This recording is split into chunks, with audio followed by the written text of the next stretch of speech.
reaching out.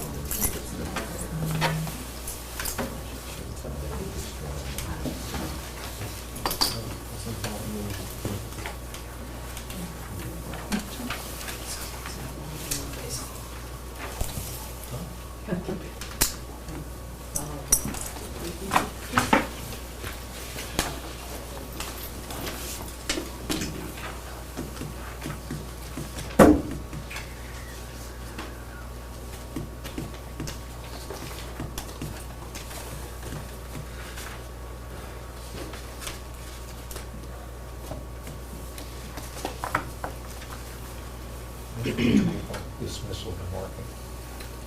I had a couple of inquiries when we first pushed it out. Parents pushing it, but it was able to.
Call to order the 889th special meeting of the Board of Directors of MSAD 27.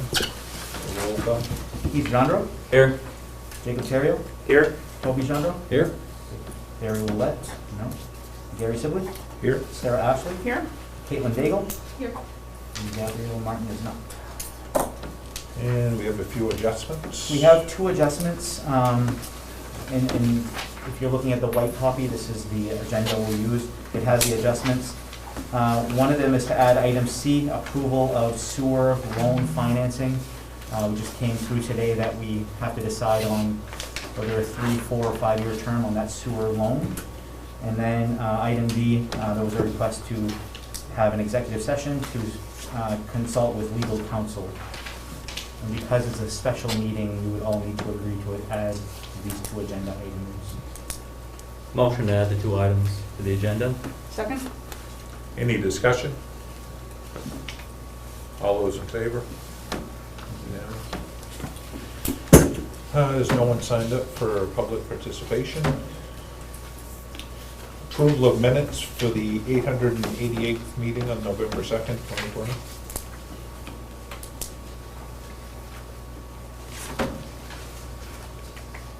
So moved. Second. Any discussion? All those in favor?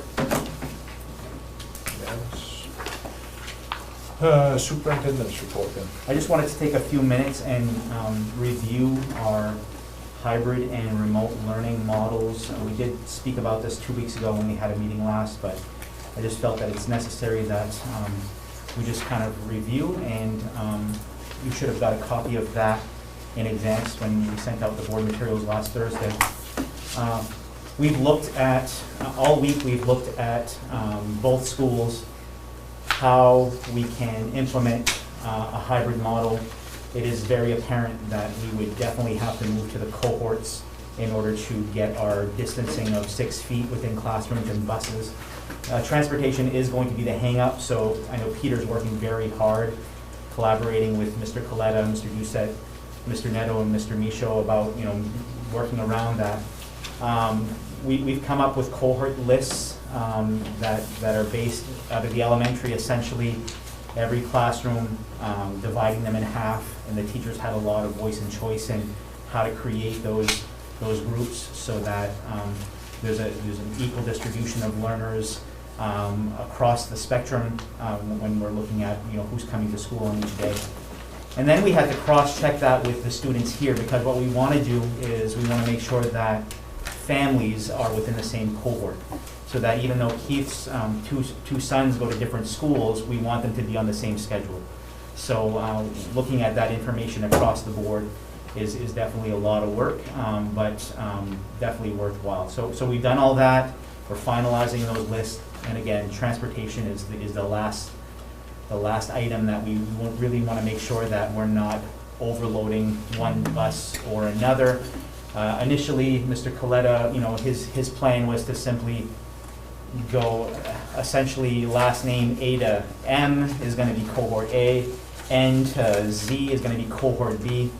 But then you look at the majority of our M last names are folks that live in St. Francis and Allagash, and that bus would really not thin too much because of how many people have that last name that fits in a cohort. So re-looking at that and moving things around, and we're finding that we're getting there. But when I speak of cohorts, this is essentially what I mean.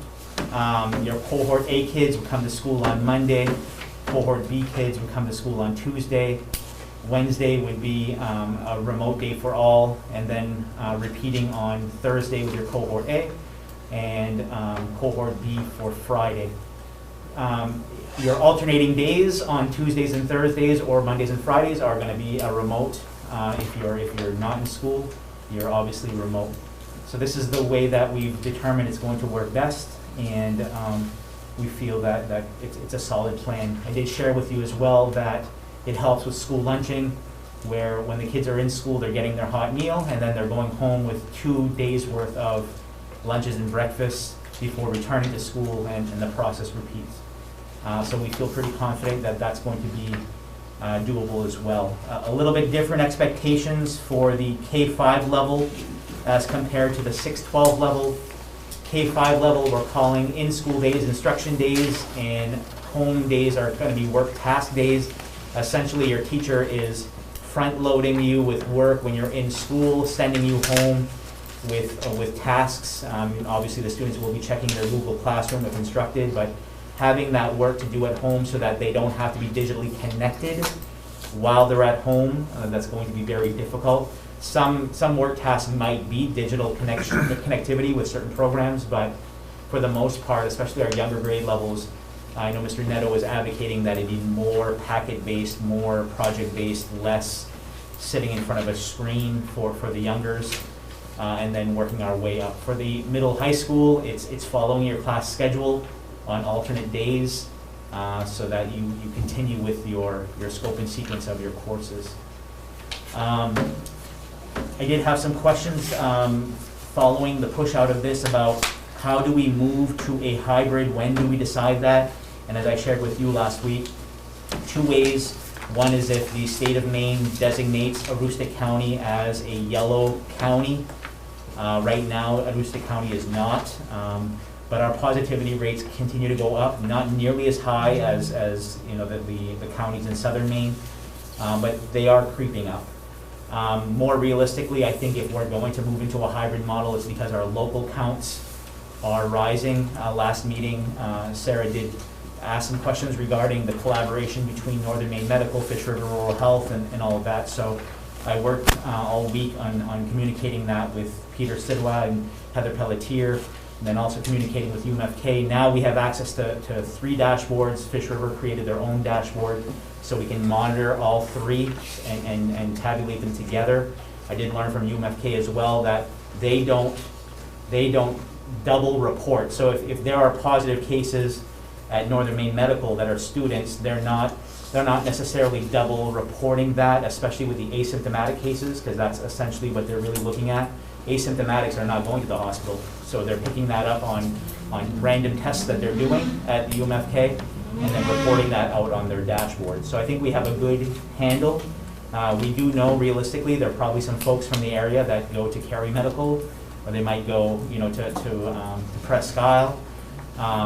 That's something that we can't really manage right now. We can get a historical snapshot on the CDC by zip code, and we're going back and looking at that to see if we can get that, but it's historical and it's really difficult to decipher between that. So looking at our local cases with Northern Maine Medical, Fish River Rural Health, and Northern Maine with UMFK, I think we've got a pretty decent handle on this. We talked about, you know, just because we reach 6 cases doesn't mean we're going to immediately sound the alarm and go into yellow. I think that will be a time where if we see a couple of days of rises beyond 6, 7, 8, 9, that's when I'd probably reach out to you all and say, I think we're going to move to a hybrid model because, and it would be based on the collaboration that we have with Dr. Roberts, Dr. Hart and Northern Maine Medical, in consultation with, you know, with our school nurses. We'd make that based on a medical recommendation more so than a impulse recommendation. So that's hybrid in a nutshell. Do we have any questions, Steve? You know, like last week, 2 weeks ago, when you brought it up, I was thinking about it. Like the initial hybrid model that you presented to us a number of months ago now had K through 4 staying in person full days. What was the thought process for that changing to them being on off days? We looked at, that was what we were looking at when we started putting this together, but then it became very clear that if we have essentially half of our students out at remote and half of our students in, we don't have the manpower to be able to feed kids in school among 2 buildings, because that was our plan, divide K through 4 among these 2 buildings to separate them, and then provide school lunches outside of school to the kids that are in remote land, because we have to provide them lunches. We just don't have enough resources to be able to do that. That was our primary reason. Secondary reason was that creeping into a second school, so let's say for example, we have grades 3 and 4 here in this building. We have teachers who are going to be teaching remotely in this building, so where do you displace those teachers in order to house grades 3 and 4 here? It was also another kind of check mark that we were just kind of boggling our minds around. So we ultimately moved to this plan in order to, across the grade levels, be able to manage school lunches, be able to manage student learning, and also create all the requirements. So based on last year's leaving in March and coming back in the fall to take the STARS test, how did our K through 4s perform? Because the reason I'm asking is that I know that both Christine and I are full-time parents, working parents, and I know that I'm probably going to have to work, and I'm not sure how we're going to manage having our son here every other day at home and then Wednesday. And so I'm just wondering, like, the work that you're asking us to do on a Tuesday, Thursday timeframe, I'm just curious if it's going to be possible. So one of the things that we gathered from parent data last spring was that they preferred front-loading work, a week's worth of work, so that as a family you guys can digest that into the way that is manageable for you. Obviously, if you're working, you know, Monday through Friday, the weekend probably is going to be more time to do schoolwork, and you can't do that unless you have work in advance. So that's something we're sharing with our teachers, that we'd like that preparation a week's worth in advance so a family can decide how they're going to do that. That's one thing that we're trying to do. With regards to assessments, STAR data, Mr. Van- No, we always see a summer dip. So whenever kids leave for the summer, they're gone for 6 weeks, they come back in. And usually we'll do those assessments the first couple weeks of school, and we see that dip. Definitely more prevalent this year, and we expected that because they were gone from March all the way through to September. But we've had a lot of our classrooms just did another benchmarking, and they saw a lot of growth. So that was, it was good to see that, because then we know that all the loss that we saw from March all the way to September, was it gonna be as difficult as we expected to be able to get back that learning? So I guess the question I'm asking is if, you know, my wife and myself are not excellent teachers at home, and we put all the responsibility on our kindergarten teacher to do the work for us, for example, is he gonna fall behind, let's say come next year or whenever we go back to full session? That's my biggest concern, Yeah. is I don't do my due diligence and teach him. Yeah. I think as a society, we're all concerned about all the Yeah. students falling behind nationwide because of this. I keep in my mind, the forefront of my mind, you know, we're dismissing our students at 2 o'clock right now. And for some folks, that's half an hour a day that's missed of instruction. I look at it as, you know what, our kids are in school. Thank God our kids are in school, because so many states, so many counties, even in Maine, kids aren't in school, you know, 5 days a week. So hopefully we stay as we are. But if we have to move to a hybrid, we're not an anomaly. You know, we're where a lot of schools are right now, doing the best we can. I can report from some of my southern Maine colleagues, they feel that the hybrid model, because the classrooms are so thinned out, those kids have so much attention during their in-school days that they're making up for the lost time, because it's really targeted instruction for those 7, 8 kids in the classroom versus a classroom of 20, you know, where you just have to do the best that you can. So they're not finding that the kids are really falling behind. They find that it's really manageable on that hybrid day, on those hybrid days. And not that I'm gonna say we're not gonna do our best, but I know you will. I'm just curious. I just wanna make sure, like, he's not gonna be playing catch-up if that's the case. And that's why we're not gonna take this lightly. We're not gonna move to a hybrid or remote unless we have to. Okay. I'm a little more concerned of a hybrid, of a remote than a hybrid, to tell the truth.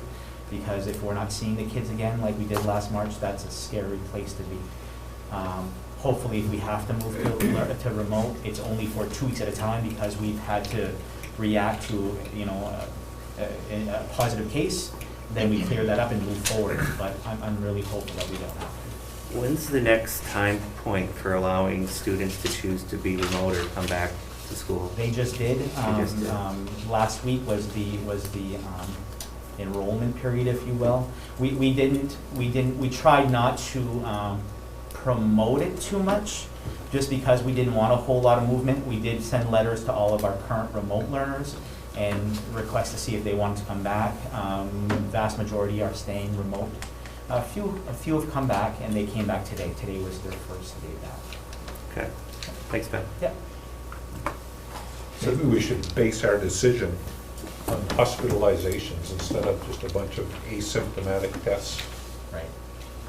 I Yep. mean, Dr. Roberts has been really fantastic. You know, we had a little bit of a scare, not in this district, but a little bit of a scare last week, and I mean, really thoughtful guidance, and really, you know, really thoughtful about all of those things, you know, and so we're really going to lean heavily on the medical advice and not jump to pressure from external forces, because there's going to be pressure no matter what. We need to do what's best for kids. I think to that end, the only thing that, because I like numbers and I'm very square, is to say that if we have 0 to 5 new cases, active cases, this is where we are. Like, it almost makes sense. Put those I out would love to take those numbers out. and just say like, and other factors. Yeah.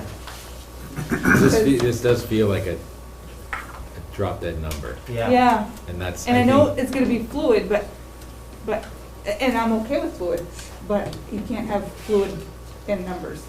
Because trust me, some like daily people say, I think we're up to 6. Right, I think we have 6, and it's so that they're looking at the numbers. Yep. right. I would much rather get away with the numbers. I mean, that was our original intent, was to put some numbers because we didn't know where else to go. Right. But now that we're experiencing it, it just seems to be what's. Like New York City's using a percentage of the population that's Yeah. infected. Yeah. That's still numbers, like you had said, like 6, 7, 8, 9, like as it grows, you know, there has to be trends. I mean, I think you can make numbers say anything, and finding one number that you can hang your hat on is probably not Right. gonna work. Is there any, can we change? We can change. What I can do is throw some draft language together Mhm. around this, collaborating with my colleagues, and then shoot that out to you to see if that's a better fit. I guess that's- I'd also like to see some language regarding her recommendations Yeah. of our local medical Yes. professionals. And that's who I'd like to as well. advise with. I'd like to get, Dr. Roberts' advice on this and see where we go with that. Right. Yep, absolutely. I think that would like help bring panic down a little. Yeah. Yep.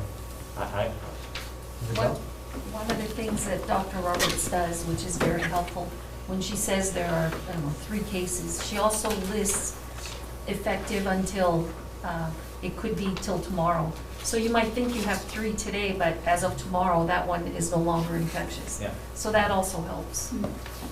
I think getting rid of the numbers would help, especially like my class. I know the seniors look at numbers all the time, obviously, because we watched what the seniors went through last year, and of course we miss school too, and it's kind of one of those things where it's like we'd like to be in school. So sometimes we'll be like, oh my gosh, there's 5 cases, like Absolutely. see you guys in June or something, you know what I mean? It's like a joke, but I think it would help us, Yeah. especially, and I mean every other grade also, but speaking for my own grade, I know that would help us if we weren't like, oh my gosh, we're so close to 6, and had that like number in the back of our minds all the time. Absolutely. No, I concur.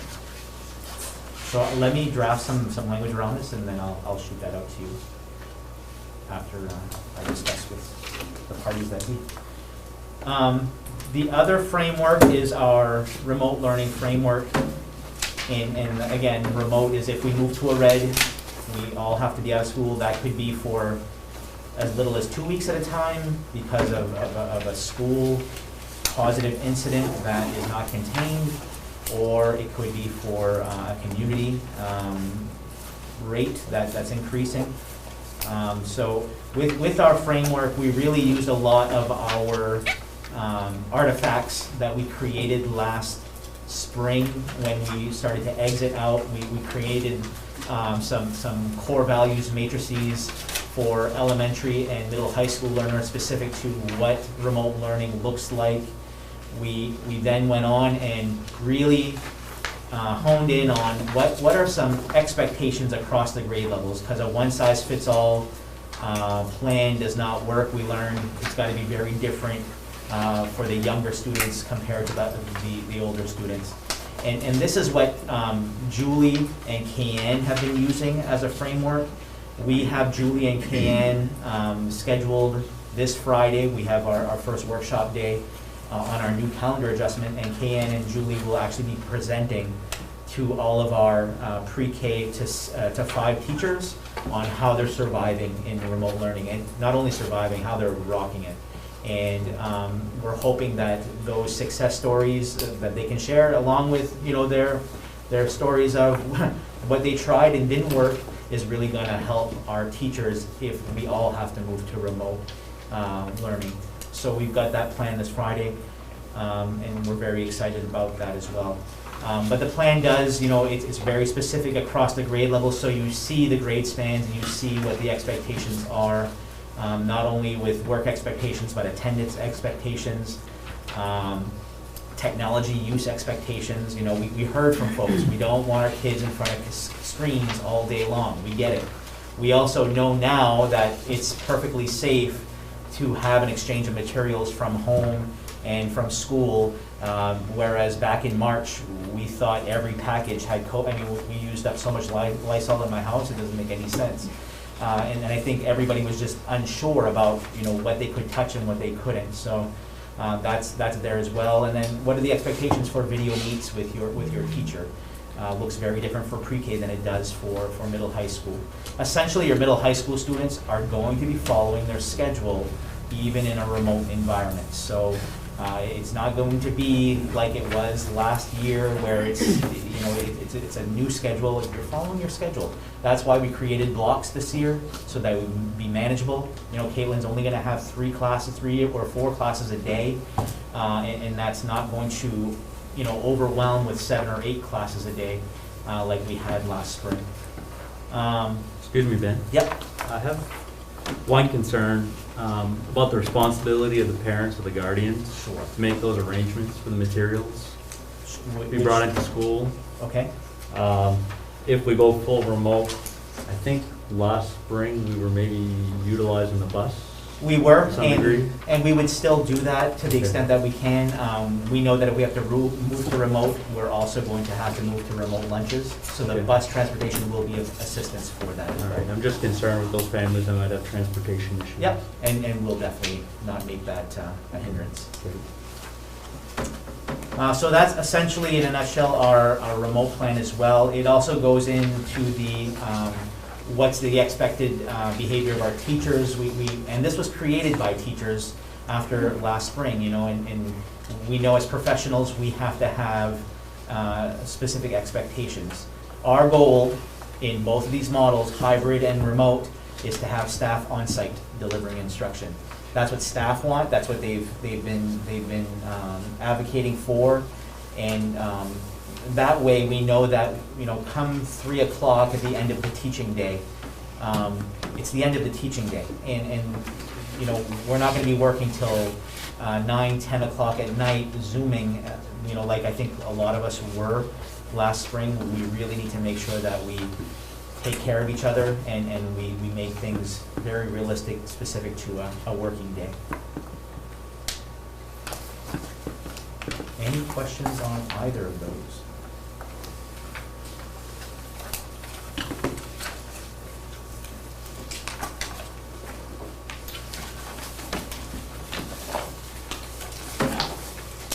My only thoughts there are 6th grade is kind of this weird in-between where they don't have the block scheduling Yeah. or the scheduling that's over there. You know, there's not a whole lot of them. Yeah, and Mr. Neto and I talked about this as well. We're gonna work with the 6th grade teachers on what's the best fit for their group, because even RISE has its own twist compared to the regular 6th grade, so I think we really have to work with those teachers on what's Yeah. the best fit. You're right, it is a funky grade level, really middle school, but in an elementary school, so tough.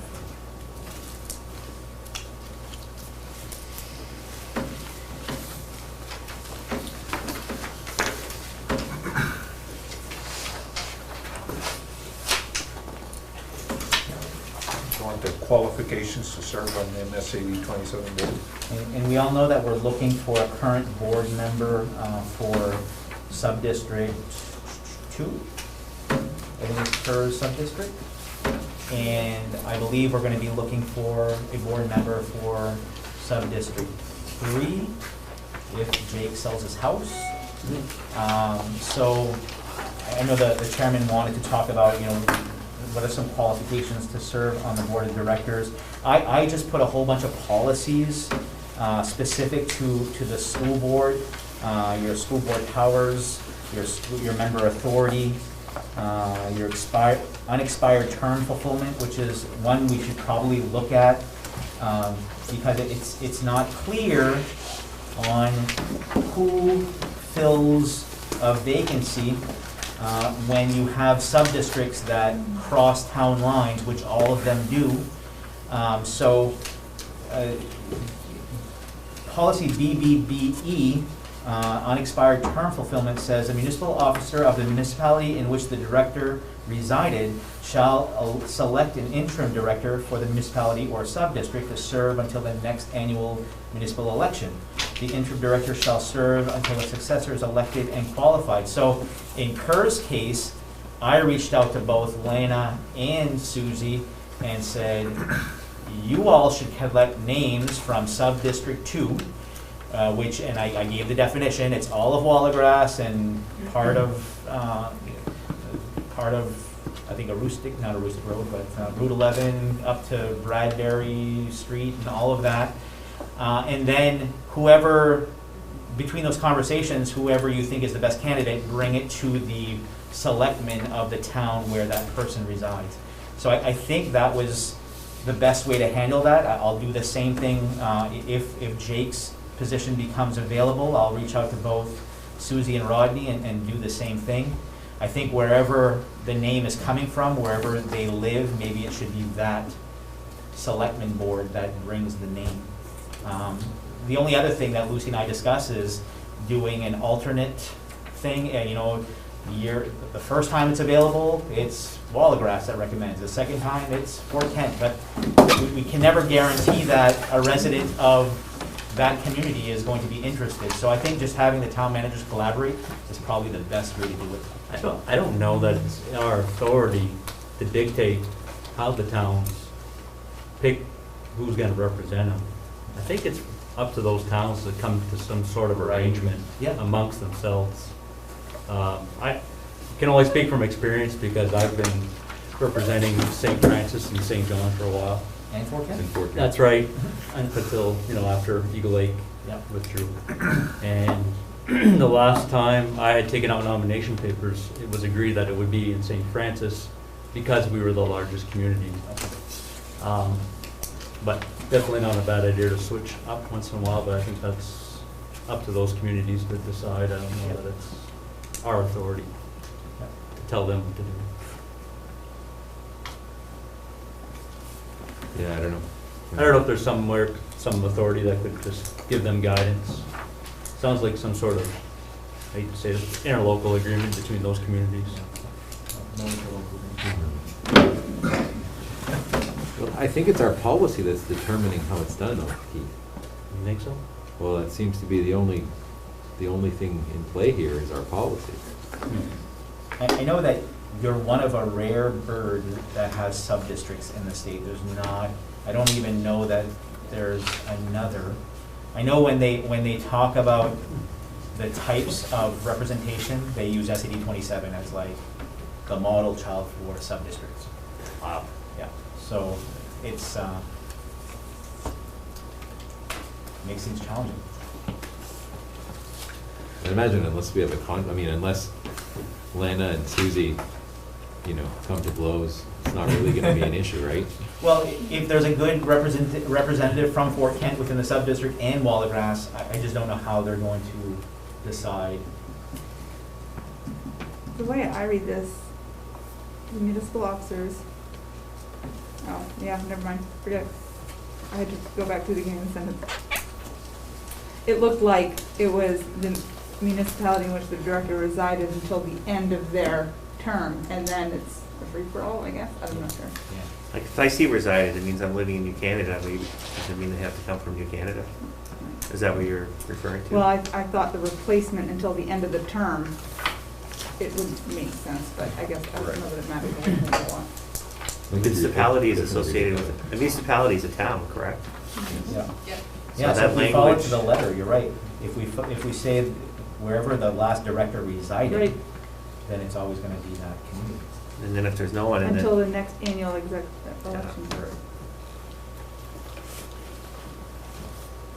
That may have been language that was written when we had 12 members, and Right. one member represented only one When did- municipality. When did we change the, Probably about 5-6 years ago, where we did a reapportionment. okay, so this was last 2018. time in 2000.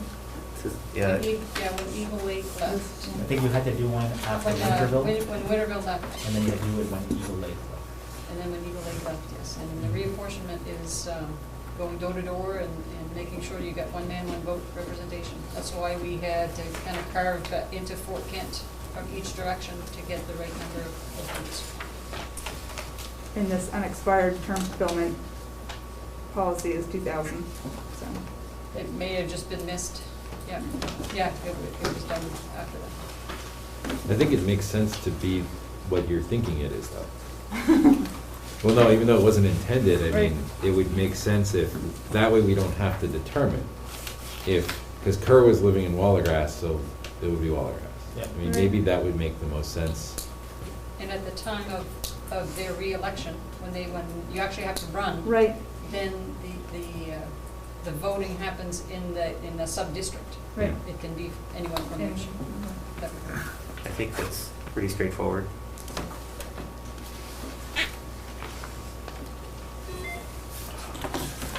Then the other thing we talked about was not getting into a situation like we had with Kerr, where there's a conflict of interest.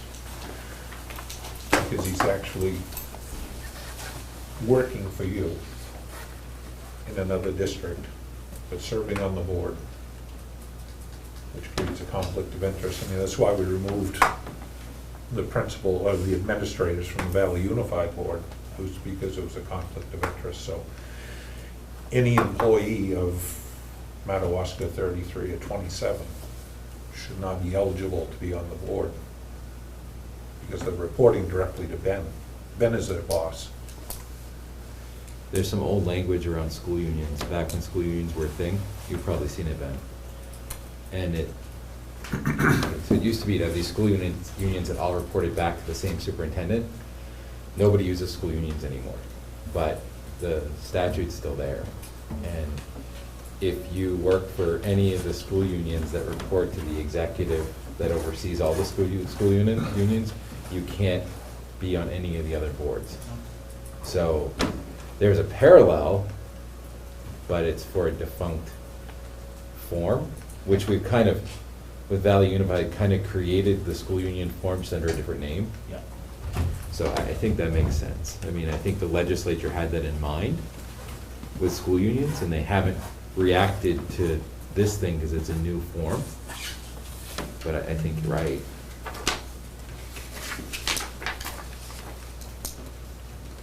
And I don't know how that would, if that's something that would be covered in policy or just the entry in the employee handbook as far as conflict of interest, possibly. Yeah. I just think it would be a good practice to consider not being put in that position. I can look into it and find out if there's something in statute or if there's something that we can adopt a policy for, so that, yeah, I can look into it. It's basically the same way as with us. I mean, we can't have family members working in the school district and be on the board, so. So do we want to have a short-term solution until you firm something up then for the intermediate? Because potentially there's going to be 2 board positions being filled. Do we want to say we don't want an employee of the districts to be a replacement?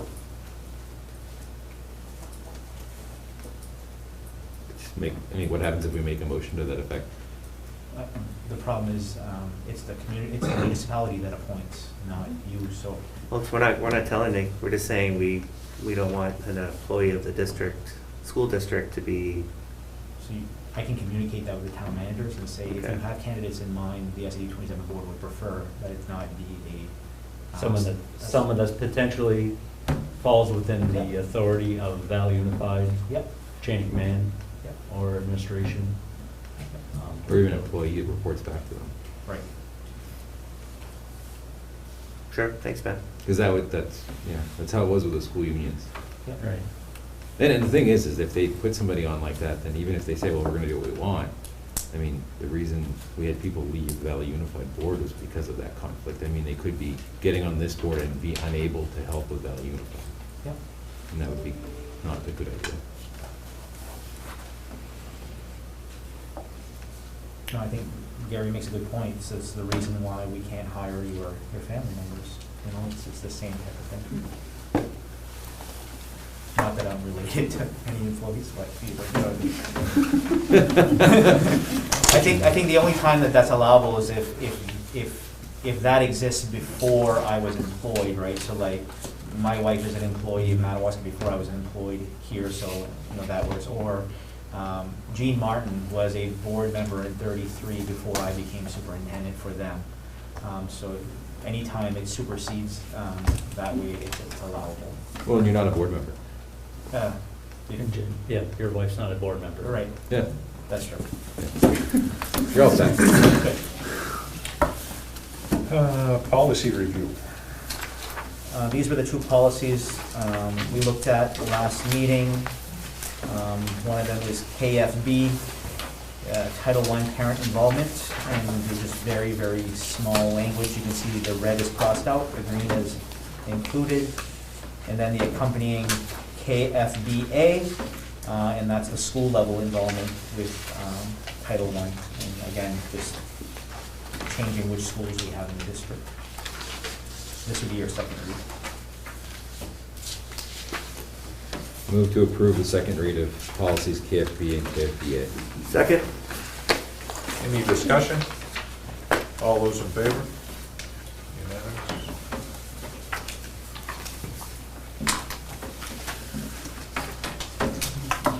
Items of old business.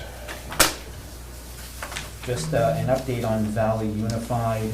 I believe I've heard from a majority of the Valley Unified Board regarding tabling the November 23 regular meeting. And that's simply because there's really no new business. The only item for new business I have is to approve a stipend. There's been no motion in Valley Unified since the last meeting. The only motion is in respect to the think tank and ultimate mediation. I've reached out to your attorney, the attorneys for Madawaska 33 and Valley Unified, to organize a mediation. I believe the attorneys are collaborating on that. They're looking at a possible date. We threw out the week after Thanksgiving or the week after that, so the week of November 30th or the week of December 7th as possible dates to organize that mediation. And I believe they're discussing that. They're also looking at who would serve best as a mediator. And all I can say is I'm sure they're the best people to determine who that would be. Some discussion around whether or not that mediation would be a Zoom mediation versus in person, depending on who you get for a mediator and where they're located out of. And apparently that actually works very well with breakout rooms, where you can put breakout rooms where your representatives are in a breakout room with your attorney discussing, and so are the other parties, and then the mediator bounces around from one breakout room to the other. I don't know if that's what they're going to agree on, but I know that that's being floated as well. So I just wanted to update you on that, and as soon as I know more, I'll let you know. I know they were also discussing on whether or not all Valley Unified board members should be part of that mediation, or just 2 representatives from each district, and I don't know what they're going to agree on or why that would make a difference, but I just know that that was something as well that has been floated out there.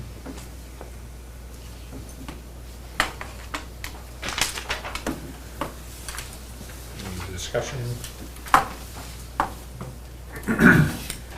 New business, resignation of Ed Tech 3 at Community High School.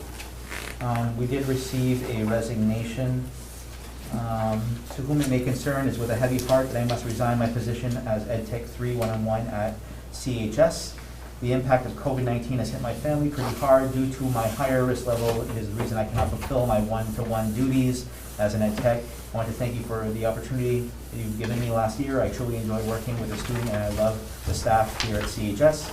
I'm currently enrolled at UMPE in the education program and hope to finish my BS and pursue teaching social studies in secondary education. It's also working with special needs students as well. Thanks again. Good luck for the rest of the school year. Sincerely, John Tricarico. I entertain a motion to accept John Tricarico's resignation. So moved. Second. Any discussion? All those in favor? Unanimous.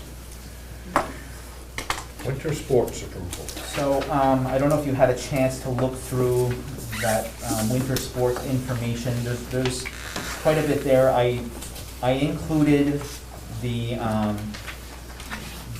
sports guidelines for the sports that we generally offer in winter. So I have basketball, alpine skiing, Nordic skiing, and wrestling.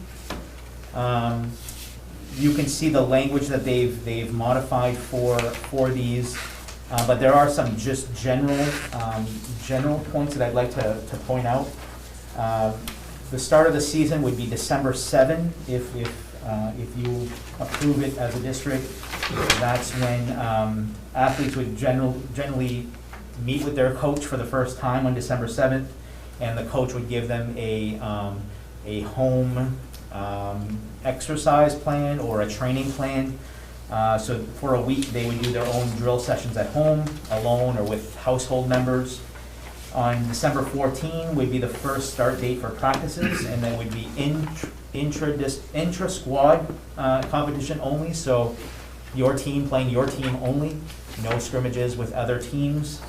And that would go for about a month till after Christmas. On January 7th, the MPA would look at the main statistics and decide if they are going to move ahead with the competition. If they do move forward with competition, January 11 would be the start date of competition. Essentially, we would be doing a Aroostook County only competition, just like fall sports. There would be no minimum game requirements, so they would allow our teams to play up to a regular schedule. And speaking with Eric, he tried to schedule games with pretty much the same teams we played for soccer, and maybe a few others, but try to keep it pretty regional and competitive to the size of our school.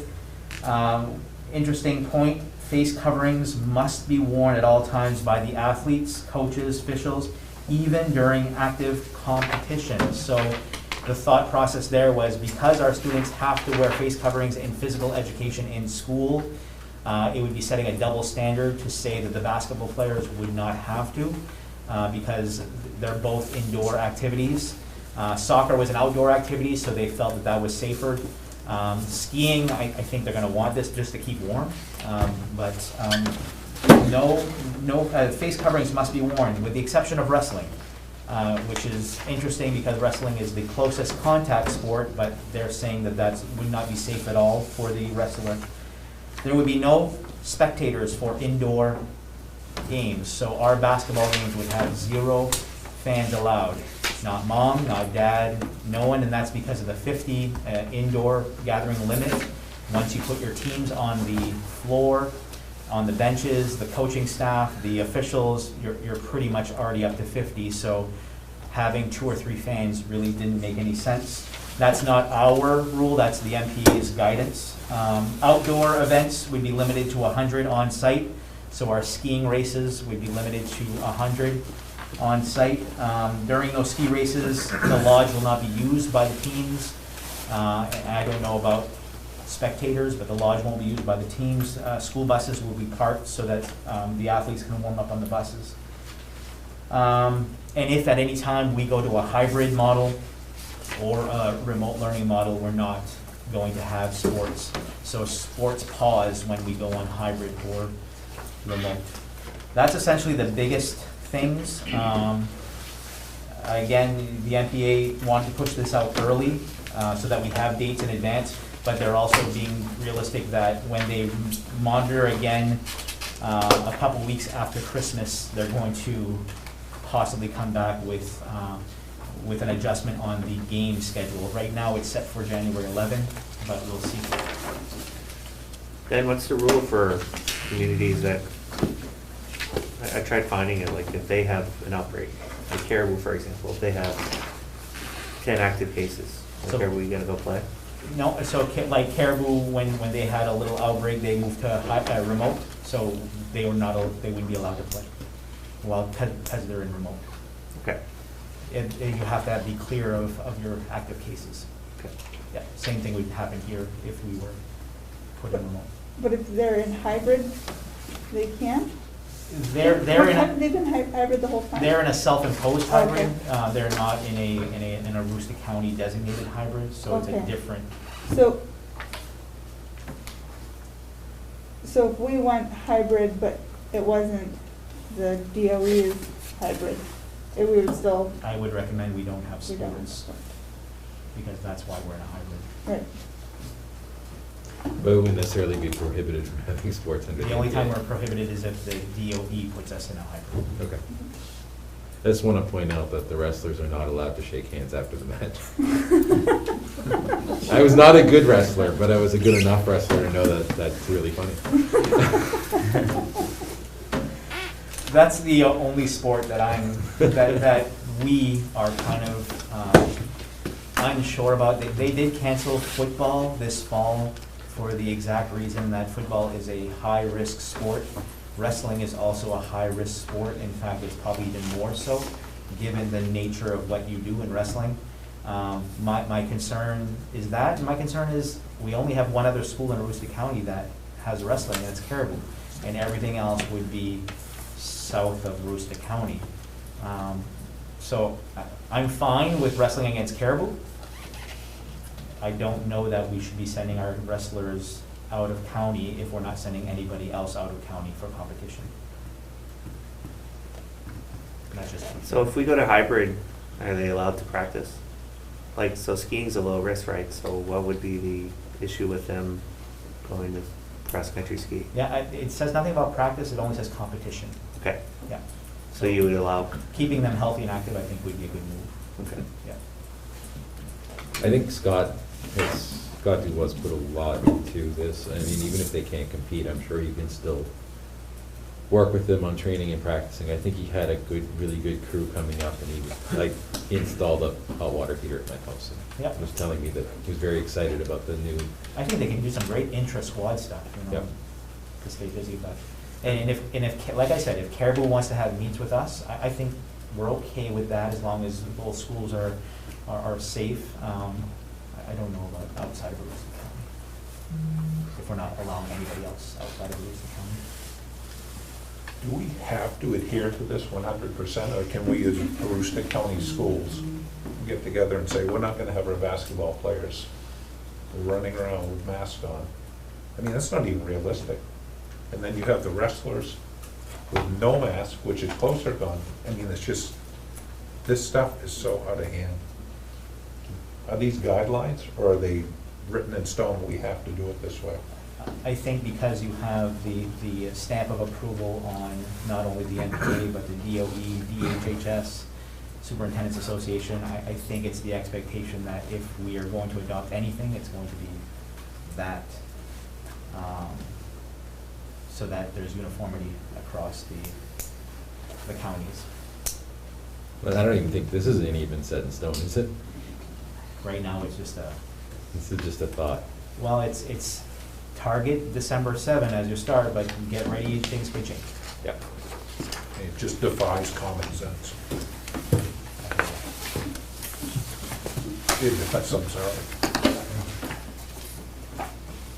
Some of this is triggered by the governor's latest Yes. executive order that, Yep, the no fans for sure is one of them, because of the 50 gathering, and then the face mask required all the time on school grounds is another heavy one.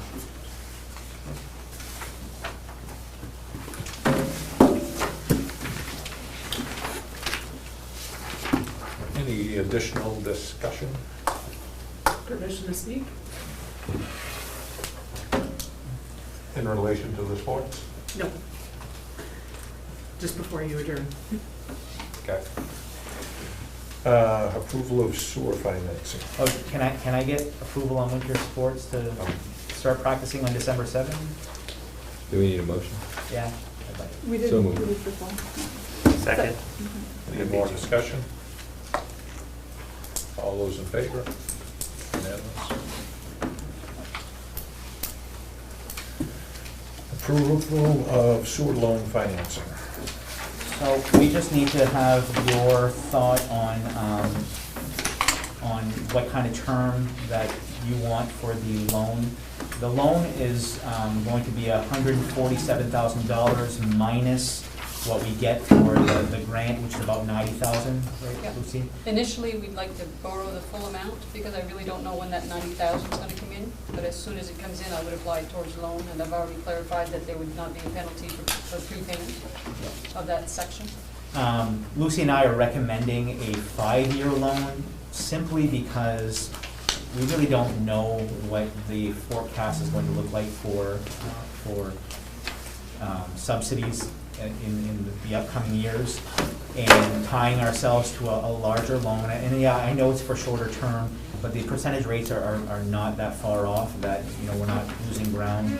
Your 3-year loan is a 2.35, your 4-year loan is a 2.48, and your 5-year loan is a 2.59. So relatively close in percentage rate. If we go with a 5-year loan, we're essentially looking to pay back about $12,000 a year on our share after the $90,000 supplied, versus the 3-year loan would be about $20,000 a year. Correct, Lucy? So we just need to get your thoughts on that and move with one of them. Lucy, what do you think's the best bet? I'd suggest a 5-year, because of the other thing that's coming into play as well is the CARES funds and the CRF funds are really affecting our cash flow. So the fewer big ticket items that we have in any one year, and this year I'm already up to 6,000 or 8,000 for other costs other than the loan payment. So I'd really like to minimize the payment each year, and 5-year, 12,000 is manageable each year. You can always pay more, you know what I mean, because we have. I have a red motion if somebody wants to. Keith, you've been nominated. You've been Comes with that seat voluntold. right there. There it is. Yes. My lucky day. Motion to allow Main School Admin District Number 27 to borrow from Katahdin Trust Company a term loan for 5 years in the amount of $147,000 at a fixed interest rate of 2.59%. The loan will be used for the sewer rehabilitation project. Also, this motion gives Benjamin Serwa, Superintendent, permission to sign any documents on behalf of the school district pertaining to this loan. Yes. No, anything I thought you were joking. Do we have a second? Second. Any discussion? I have a question, Lucy, because I know you checked the numbers. What's the interest difference between the, Once we get down to the 57, once we pay it in the Yeah. 90,000, it's probably about $800 or $900 difference each year. So it's not insurmountable. And just for your information, I put the bid out to all the entities that had a banking in town. 3 answered back, and these were the best rates. Any additional discussion? All those in favor? Unanimous. Public participation. Would like to- You don't mind. So, I apologize, I was kind of hoping I would hear more on your thoughts on Valley Unified, and then you would have public participation, so I can skip the beginning here. Can I just clarify, are you going to mediation? Because that was kind of left up in the air after the last school board meeting. There wasn't a whole lot said about it just now. Yes, we are. You are. Your name is? What's that? Your name, ma'am? Ruth Bernard.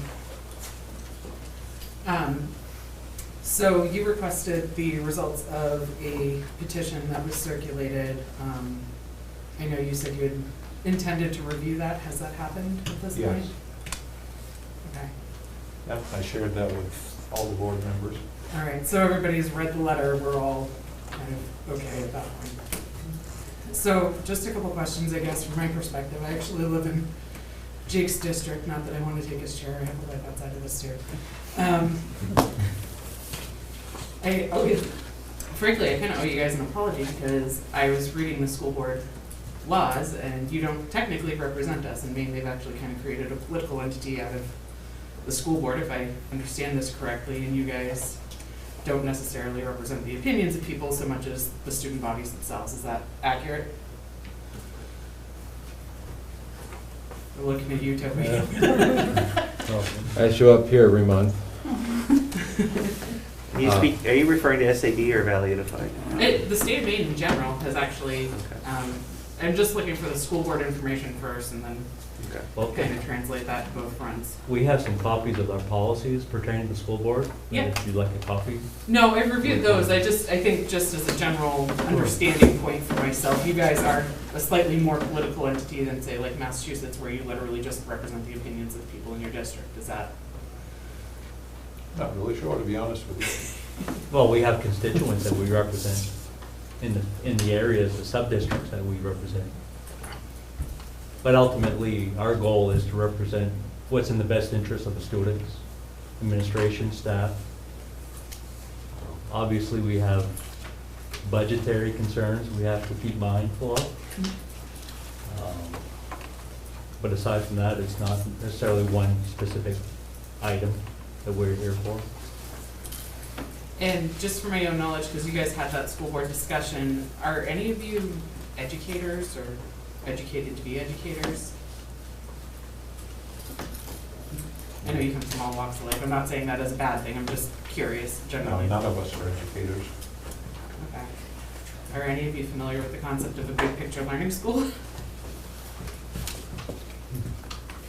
Perhaps if you'd like to make a presentation to us, you can arrange with Ben to make one next time you come. No, I'm literally just trying to understand who the people on the board currently are and what your responsibilities are in relation to you.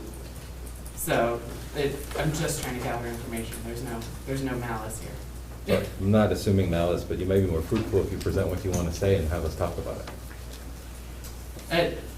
The reason I'm asking is just, my understanding is what's happened in Sanford is moderately based on that type of school. I believe the school Valley Unified is looking at is also based on Sanford's model. Am I stretching here? Can I be? That's right. Okay. So I'm just trying to understand, like, are you aware of that type of school? Do you know how those schools work? What benefits they've reaped?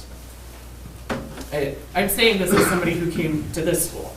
When I was in school here, my freshman year, there were 120 of us, and about 100 of us graduated. I was a kid who got kicked out of the tech center because I was in honors class and I had to make a choice.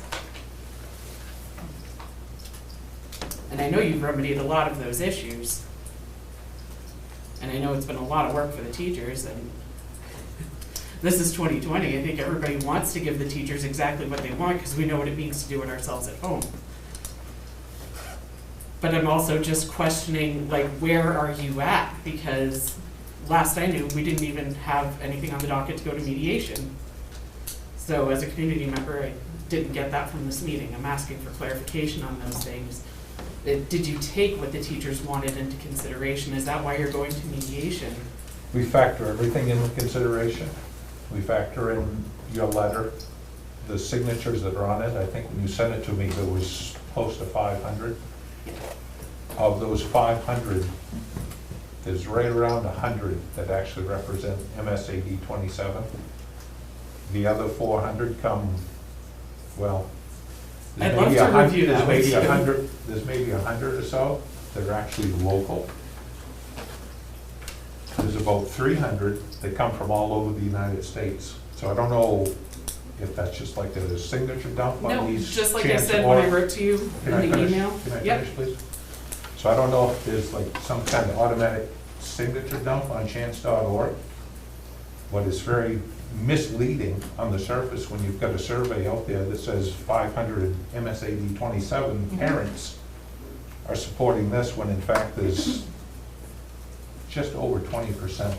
I think if you look at those, if you look at I my looked at every profile, one it of may them. still say Boston or Portland. It uses your last Facebook location. Yeah, no, I looked at every one of them, went through every one. And they're not even remotely names like around here. I would love to sit with you at some point and go over this, but it's neither here nor there. So did you take that as a lack of support then, or? I took it as 100 people from the area signed your letter. Okay. And I guess if you have a statement or something you want to continue with right now? Well, no, We I'm will. just trying to Otherwise, we find still out have what some our additional position is. business Are to we take still care of. seeing site selection as a hard stop?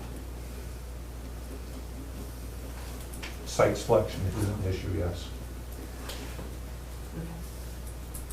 This is what I'm trying to understand. Well, one thing I'd like to Go ahead. respond to about was the Sanford Regional High School and CTE Center, which myself and a fellow board member, I believe Jake, you and I both attended. Wonderful facility, great things happening down there. Great partnership with the corporations in that region. I think when you step back and you come back to the valley, you get a little bit more grounded into what can we do here in the St. John Valley in our circumstance. and what we have for corporations in our vicinity.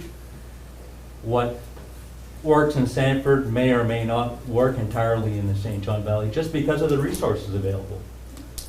Sanford's drawing in from all, how many, I don't know, there's several districts we're sending their students in for 10 or 12 CTE. towns.